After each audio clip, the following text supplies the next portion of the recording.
The story of the Samsung Galaxy S24 centers around artificial intelligence, namely, the suite of AI-powered features Samsung has introduced to all three phones in its S24 lineup. It's understandable as AI is new and buzzy, and the Galaxy AI capabilities at the heart of the Galaxy S24 are actually practical and polished. But to focus exclusively on Galaxy AI is to do the Galaxy S24 a disservice. Yes, the hardware tweaks and enhancements aren't terribly groundbreaking, not that it's easy making significant changes to a phone this well established. But the changes Samsung does make are important, improving upon an already stellar display while also tackling a long-standing complaint about the most compact model in its flagship lineup. You won't spot too many differences between the Galaxy S24 and Galaxy S23. It nudges aside in the lineup of best Samsung phones. The screen and back panel on the S24 are both flat and are joined by metal side rails, but the phone has adopted a unibody-like design that blends all the separate panels together brilliantly. Samsung continues to make the S24 out of aluminum. Titanium is reserved for the Galaxy S24 Ultra, as is the more durable Gorilla Armor Glass for the Ultra's display. Still, Galaxy S24 counts on Gorilla Glass Victus 2 to be tough enough, and it offers IP68 water resistance, so don't worry about dropping the phone in the drink. The biggest design change to the Galaxy S24 involves the bezels. They are smaller than before, which allows the new phone to offer a slightly bigger screen than the S23 without noticeably changing the dimensions of the phone. Even with 6.2-inch display, the Galaxy S24 remains as compact as its predecessor. I wish I could get excited about the Galaxy S24 color options, which strike me as a bit muted. Names like Onyx Black, Marble Grey, Cobalt Violet, and Amber Yellow make the colors sound a lot more dramatic than they actually look.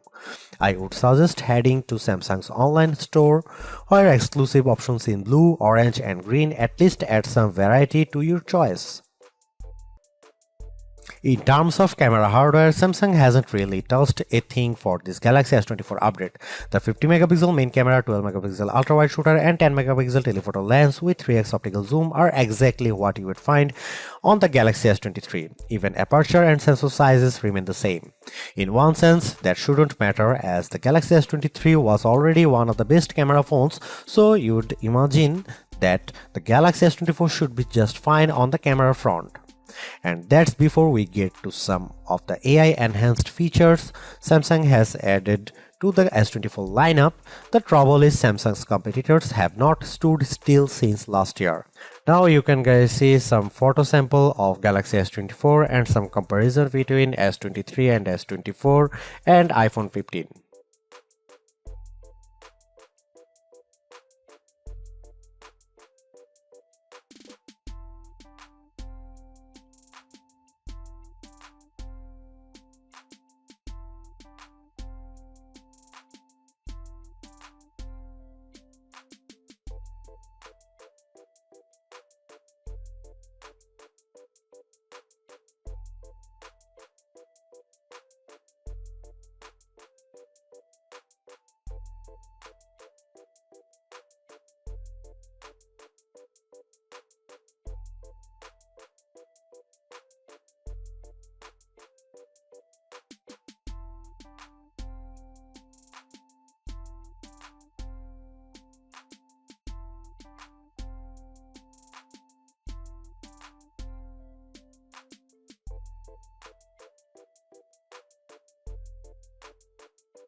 If the Galaxy S24 phone had performed just a shade or two better against the iPhone 15, I would have declared this model as the entry-level flagship phone to get.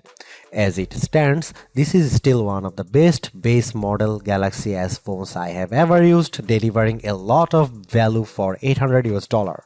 While the AI features are welcome additions, they are only part of what makes the Galaxy S24 so impressive.